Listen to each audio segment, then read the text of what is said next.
नमस्कार मित्रों। आज बात करेंगे गीत लेखन पर। जैसा कि मैं अभी तक आप लोगों को बताता आ रहा हूँ, हम जो छंद यहाँ पर सीख रहे हैं उन छंदों में आप देखते हैं कि कोई खास मात्रा क्रम होता है। इस नियम का पालन लगभग हर एक छंद में हो रहा है। अभी एक मुक्तक पर जो हमने बात की थी या गीतिका पर जो बात की थी, उसमें कहा गया, जैसा कि मैंने चर्चा की, कि उसमें कोई एक खास स्ट्रक्चर नहीं होता है मात्राओं का कि आपको इसी मात्रा क्रम में उसको लिखना है।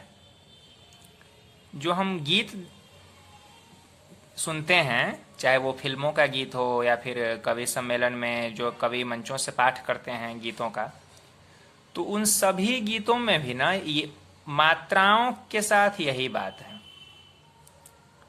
गीत जो होता है उसमें एक मुखड़ा,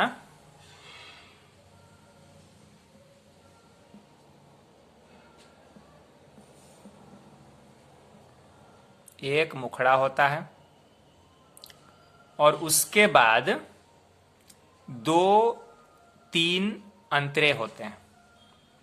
चार अंतरे भी हो सकते हैं, लेकिन गीत लंबा हो जाएगा, इसलिए तीन अंतरों से ज़्यादा नहीं चलना चाहिए। तो पहला पार्ट तो मुखड़े का है, जो कि एक मुखड़ा होता है। उसके बाद इसका जो दूसरा पार्ट है वो होते हैं अंतरे। तो ये पार्ट 1 हो गया मुखड़ा, ये हो गया आपका पार्ट 2 जिसमें आपके अंतरे आते हैं। ठीक है। तो मुखड़ा एक ही होता है, मुखड़ा एक से अधिक नहीं होता है। और इसी मुखड़े के अंदर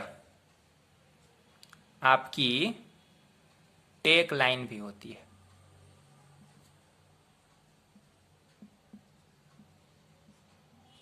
ठीक है। टेक लाइन उसको कहते हैं जिसको हर अंतरे के लास्ट में दोहराया जाता है। तो जो अंतरे हैं आपके, वो एक हो गया ये पहला अंतरा,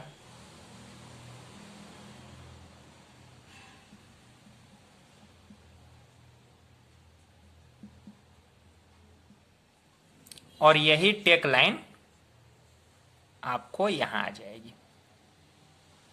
ठीक है।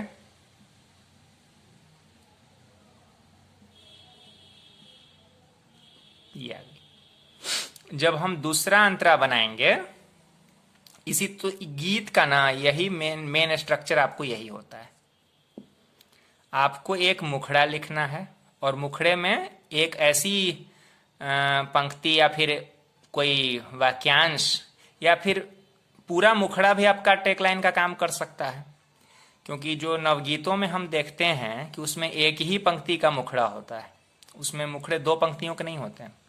तो वैसी परिस्थिति में वो जो पूरी पंक्ति होती है ना, वही टेकलाइन का काम कर जाती है।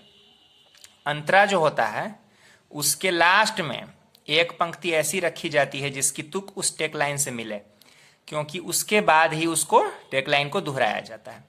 तो पहले हम मुखड़े का पाठ करते हैं, उसके बाद अंतरे में आते हैं। अंतरे का पाठ करने के बाद लास्ट में टेक लाइन से मिलती हुई जो लाइन होती है उसको पाठ किया जाता है। तो ये एक अंतरा कंप्लीट हो जाता है। फिर ठीक यही प्रोसीजर आपको दूसरे अंतरे में लगाना है। तीसरा अंतरा अगर है तो तीसरे अंतरे में भी हम लोग यही करेंगे। गीतों के साथ बात वही है कि इसका कोई एक निश्चित मात्रा क्रम नहीं होता है। आप मुखड़े के लिए अलग मात्रा भार रख सकते हैं।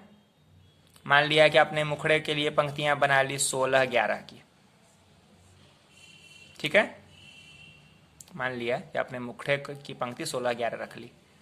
अंतरे की आपकी जो 4 पंक्तियां हैं, आमतौर पर 4 पंक्तियां होती है अंतरे में, उनको आप चाहें तो 16-11 की भी रख सकते हैं या फिर 16-16 की भी रख सकते हैं। आपने 16-16 की 4 पंक्ति बना ली। अब जो इस टेक लाइन का जो चक्कर आएगा ना, यहां ध्यान दीजिएगा कि 16 कि आपने मुखड़ा एक 16-11 पंक्तियों का लिख लिया, 16-11 मात्राओं का लिख लिया, चाहे एक लाइन का लिखा या 2 लाइन का लिखा। उसके बाद आपने 16-16 मात्राओं की पंक्तियां लेकर इसके अंतरा पहला अंतरा कंप्लीट किया। अब ये जो टेक लाइन से तुक मिलाने वाला जो यहाँ बनेगा, इसकी एक पंक्ति जो अंतरे के साथ जुटेगी, वो 16-11 की ही होगी, क्योंकि इसको इससे तुक मिलाना है।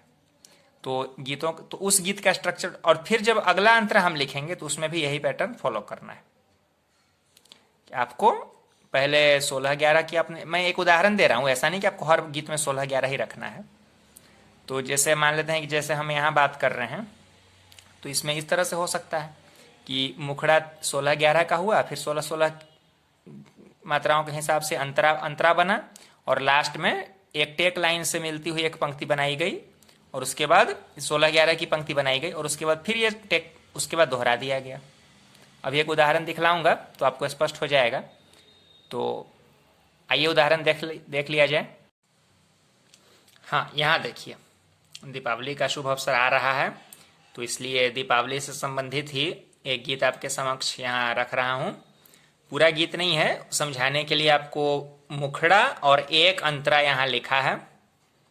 जैसा कि मैंने पहले बताया था इसी वीडियो में, जो मुखड़ा है यहाँ पर 2 पंक्तियों का है, आप चाहे तो एक पंक्ति का ही बना सकते हैं। दीप सजे चौखट मुस्काई, सबके मन दीपावली आई।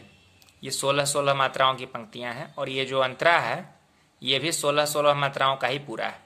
आप इसको चाहें तो एक अलग बढ़ा भी सकते हैं, लेकिन जैसे आपने मुक्तक में किया था कि जो एक फॉर्मेट का पालन हो गया उसी पर पूरा गीत चलेगा।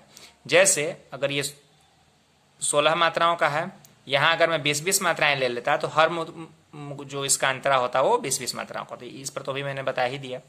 तो यहाँ मैंने सभी 16-16 मात्राओं की पंक्तियां रखी है। दीप सजे चौखट मुस्काई, सबके मन दीपावली आई। आतिशबाजी बचपन के संग, लगी कदम से कदम मिलाने। नसीहतों की स्नेहिल छाया, साथ खड़ी उनको दुलराने। अब देखिए, ये मुक्त अंतरा जो है यहाँ पर आपका कंप्लीट हो रहा है। ये पार्ट जो है ये इस मुखड़े की टेक लाइन से मैच करेगा। धूम धड़ाकों ने अंबर तक अपनी उपस्थिति दिखलाई, दीप सजे चौखट मुस्काई, सबके मन दीपावली। ऐसे पाठ करते हैं, ठीक है? कैसे करते हैं एक बार फिर से आपको बताता हूं। दीप सजे चौखट मुस्काई, सबके मन दीपावली आई।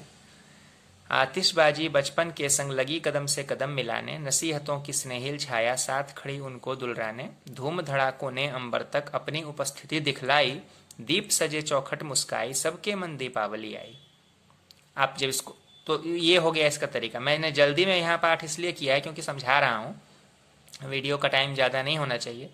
नहीं तो आप जब इसको कवि सम्मेलनों में पाठ करेंगे या फिर कहीं गीत के रूप में गाएंगे, तो आप अपनी इच्छानुसार जिस धुन से गाना चाहते हैं इसको गा सकते हैं। हाँ, एक बात और, इसमें मैं तो मात्रा गणना और मात्रा संयोजन पर विस्तार से पिछले वीडियोज में चर्चा कर चुका हूँ, जो कि प्लेलिस्ट में है। तो इसलिए मैं मानकर चलता हूँ कि आप लोगों के पास मात्रा गणना की पूरी जानकारी है, शब्द संयोजन की पूरी जानकारी है। अब यहाँ आपको एक बात मैं और बताना चाहूँगा कि यदि आप गणना करेंगे मात्रा गणना के हिसाब से, तो आपको यहाँ एक ये जो ग है ना, ये एक्स्ट्रा लगेगा। आतिशबाजी बचपन के संग, यहीं पर 16 मात्रा कंप्लीट होती है। ये एक एक्स्ट्रा कहाँ से आ गया? तो देखिए, ऐसे में यहाँ पर ये होता है ना कि हम लोग संग जो बोलते हैं उसको हम ग को इसके अंदर भी लाके गा सकते हैं। ये परेशान आपको नहीं करेगा 16 मात्रा की पंक्ति में लाने में। उसी तरह से आप जब सबके मन दीपावली आई का ये जो ली देखेंगे, आप इसको 2 मानेंगे, जबकि यहाँ पर इसको पतन करके 1 ही मान लिया गया है। अभी आप लेकिन मात्रा पतन और इस तरह की चीज़ों में पढ़िएगा नहीं, अगर आपको प्रैक्टिस नहीं है तो। उसी तरह से यहाँ का ये जो ती है, यहाँ वाचन के दौरान ये गुरु हो रहा है लघु, लेकिन यहाँ जब हम पाठ करते हैं तो इसका पाठ गुरु की तरह हो जा रहा है। तो इस तरह की कुछ ऐसी चीज़ें होती है जो कि, हाँ, नियम ऐसा कहता है कि इस तरह की छूट नहीं लें तो ज़्यादा बढ़िया होगा, लेकिन आवश्यकता अनुसार यदि आपको कहीं पर ज़रूरत पड़ रही है आप ऐसा कर सकते हैं, ठीक है ना? क्योंकि नियम से ज़्यादा नियम इसलिए होते हैं क्योंकि हम उसमें एक लय ला सकें, एक ढांचा ला सकें, अनुशासन ला सकें। तो जो इस तरह के कुछ छूट होते हैं वह यदि भावों को प्रभावित न कर रहे हों तो आप कर सकते हैं, लेकिन स्टार्टिंग में इस तरह की कोशिश आप न करें तो बेहतर होगा, क्योंकि तब आपका मात्रा क्रम बिगड़ जाएगा, क्योंकि आपका हाथ मात्रा संयोजन में सधा हुआ नहीं रहेगा। तो आशा है कि इसमें मैं अपनी बात स्पष्ट कर पाया होऊंगा। यदि आपको वीडियो पसंद आया हो तो अपने साहित्य में रुचि रखने वाले मित्रों को जरूर शेयर कीजिए। अगर आपको यहाँ पर कहीं कोई कन्फ्यूजन हो रहा है इस वीडियो में, कमेंट बॉक्स में आप बिल्कुल पूछ सकते हैं, आपका बिल्कुल हर समय स्वागत है। अगर अभी तक आपने ये चैनल सब्सक्राइब नहीं किया है तो प्लीज़ कर लीजिए। मिलते हैं अगले वीडियो में। आप सभी को शुभ दीपावली। ठीक है, तब तक अगले वीडियो में भेंट करेंगे। तब तक के लिए धन्यवाद।